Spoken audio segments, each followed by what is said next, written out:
नमो भगवते वासुदेवाय नमः। जय श्री राधे। आप सभी का स्वागत है कथा तिथि चैनल में। आज गुरुवार के दिन गुरुवार व्रत कथा का श्रवण करने से मिलेगा देव बृहस्पति का आशीर्वाद। देव गुरु बृहस्पति को बुद्धि और शिक्षा का कारक माना जाता है। गुरुवार को बृहस्पति देव की पूजा करने से धन, विद्या, मान सम्मान, प्रतिष्ठा और कई अन्य मनोवांछित फल की प्राप्ति होती है। धार्मिक ग्रंथों के अनुसार गुरुवार को भगवान बृहस्पति की पूजा का विधान है। गुरुवार के दिन व्रत और कथा सुनने से घर परिवार में सुख समृद्धि बनी रहती है। आइए गुरुवार व्रत कथा का श्रवण करें। कथा के अनुसार प्राचीन काल की बात है। किसी राज्य में एक बड़ा प्रतापी और दानी राजा राज करता था। वह हर गुरुवार को व्रत रखकर दीन दुखियों की मदद करके पुण्य प्राप्त करता था, परंतु ये बात उसकी रानी को अच्छी नहीं लगती थी। वह ना तो व्रत करती थी और ना ही दान पुण्य में विश्वास रखती थी। इतना ही नहीं, वह राजा को भी ऐसा करने से मना करती थी।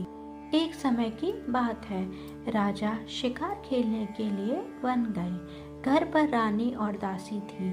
उसी समय गुरु बृहस्पति देव साधु का रूप धारण कर राजा के दरवाजे पर भिक्षा मांगने आए। साधु ने जब रानी से भिक्षा मांगी तो वह कहने लगी, हे साधु महाराज, मैं इस दान और पुण्य से तंग आ गई हूँ। आप कोई ऐसा उपाय बताएं जिससे कि सारा धन नष्ट हो जाए और मैं आराम से रह सकूं। इतना सुनकर बृहस्पति देव ने कहा, हे देवी, तुम बड़ी विचित्र हो। संतान और धन से कोई दुखी होता है? अगर अधिक धन है तो इसे शुभ कार्य में लगाओ। कुंवारी कन्याओं का विवाह कराओ, विद्यालय और बाग बगीचे का निर्माण कराओ, जिससे तुम्हारे दोनों लोग सुधरें। परंतु साधु की इन बातों से रानी को खुशी नहीं हुई। उसने कहा कि मुझे ऐसे धन की आवश्यकता नहीं है जिसे मैं दान दूं और जिसे संभालने में मेरा सारा समय नष्ट हो जाए। तब साधु ने कहा, अगर तुम्हारी ऐसी इच्छा है तो मैं जैसा तुम्हें बताता हूँ तुम वैसा ही करना। गुरुवार के दिन तुम घर को गोबर से लीपना, अपने बालों को पीली मिट्टी से धोना, राजा से हजामत बनाने को कहना, भोजन में मांस मदिरा का प्रयोग करना, कपड़े धोबी के यहाँ धुलने देना। इस प्रकार 7 बृहस्पतिवार करने से तुम्हारा समस्त धन नष्ट हो जाएगा। इतना कहकर साधु के रूप में बृहस्पति देव अंतर्ध्यान हो गए। साधु के अनुसार कई बातों को पूरा करते हुए रानी को केवल 3 बृहस्पतिवार ही बीते थे कि उसकी समस्त धन संपत्ति नष्ट हो गई। भोजन के लिए राजा का परिवार तरसने लगा।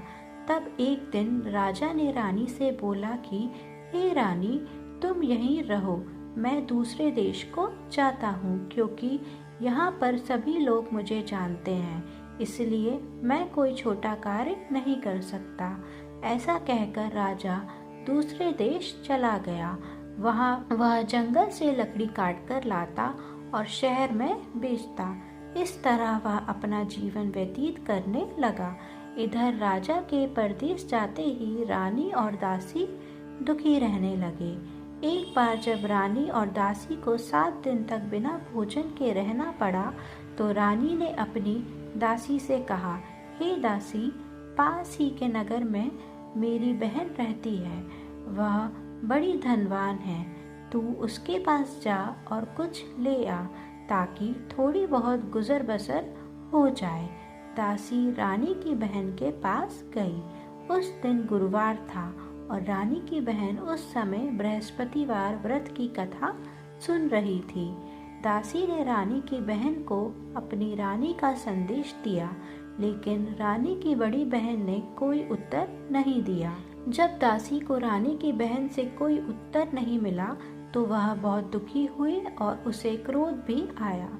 दासी ने वापस आकर रानी को सारी बात बता दी। ये सुनकर रानी ने अपने भाग्य को कोसा। उधर रानी की बहन ने सोचा कि मेरी बहन की दासी आई थी, परंतु मैं उससे नहीं बोली, इससे वह बहुत दुखी हुई होगी। कथा सुनकर और पूजा समाप्त कर कर वह अपनी बहन के घर आई और कहने लगी, हे बहन, मैं बृहस्पतिवार का व्रत कर रही थी। तुम्हारी दासी मेरे घर आई थी, परंतु जब तक कथा होती है तब तक ना तो उठते हैं और ना ही बोलते हैं, इसलिए मैं नहीं बोली। बताओ दासी क्यों आई थी? रानी बोली, बहन, तुमसे क्या छुपाऊं, हमारे घर में खाने तक को अनाज नहीं है। ऐसा कहते कहते रानी की आंखें भर आई। उसने दासी समेत पिछले 7 दिनों से भूखे रहने की पूरी बात अपनी बहन को बता दी। रानी की बहन बोली, देखो बहन, भगवान बृहस्पति देव सबकी मनोकामना को पूर्ण करते हैं। देखो, शायद तुम्हारे घर में अनाज रखा हो। पहले तो रानी को विश्वास नहीं हुआ, पर बहन के आग्रह करने पर उसने अपनी दासी को अंदर भेजा तो उसे सचमुच अनाज से भरा एक घड़ा मिल गया। यह देखकर दासी को बड़ी हैरानी हुई। दासी रानी से कहने लगी, जब हमको भोजन नहीं मिलता तो हम व्रत ही तो करते हैं, इसलिए क्यों न इनसे व्रत और कथा की विधि पूछ ली जाए ताकि हम भी व्रत कर सकें। तब रानी ने अपनी बहन से बृहस्पतिवार व्रत के बारे में पूछा। उसकी बहन ने बताया, बृहस्पतिवार के व्रत में चने की दाल और मुनक्का केले की जड़ में अर्पित करें तथा दीपक जलाएं।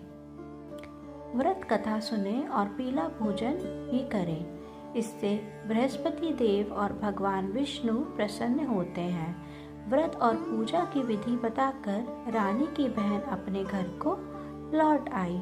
7 दिन के बाद जब गुरुवार आया तो रानी और दासी ने व्रत रखा। वह घुड़साल में जाकर चना और गुड़ लेकर आई।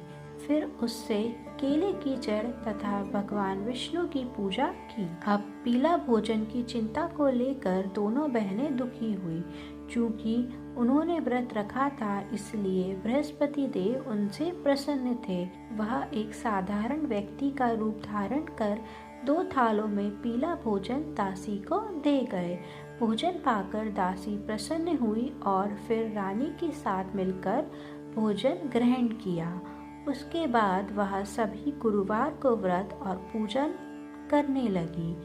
बृहस्पति देव की कृपा से उसके पास फिर से धन संपत्ति आ गई, परंतु रानी फिर से पहले की तरह आलस्य करने लगी।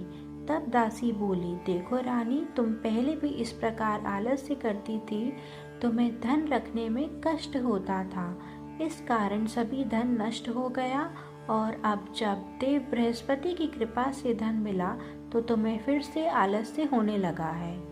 रानी को समझाते हुए दासी कहती है कि बड़ी मुसीबतों के बाद हमने ये धन पाया है, इसलिए हमें दान पुण्य करना चाहिए, भूखों को भोजन कराना चाहिए और धन को शुभ कार्यों में खर्च करना चाहिए। इससे तुम्हारे कुल का यश बढ़ेगा, स्वर्ग की प्राप्ति होगी और पितृ प्रसन्न होंगे। दासी की बात मानकर रानी अपना धन शुभ कार्यों में खर्च करने लगी। इससे पूरे नगर में उसका यश बढ़ने लगा।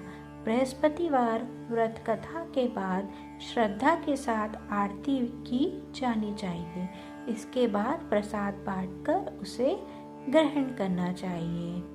बोलिए बृहस्पति भगवान की जय। श्री लक्ष्मी नारायण भगवान की जय। अगर आपको यह वीडियो पसंद आया हो तो मेरे वीडियो को लाइक और चैनल को अवश्य सब्सक्राइब करें। जय श्री राधे।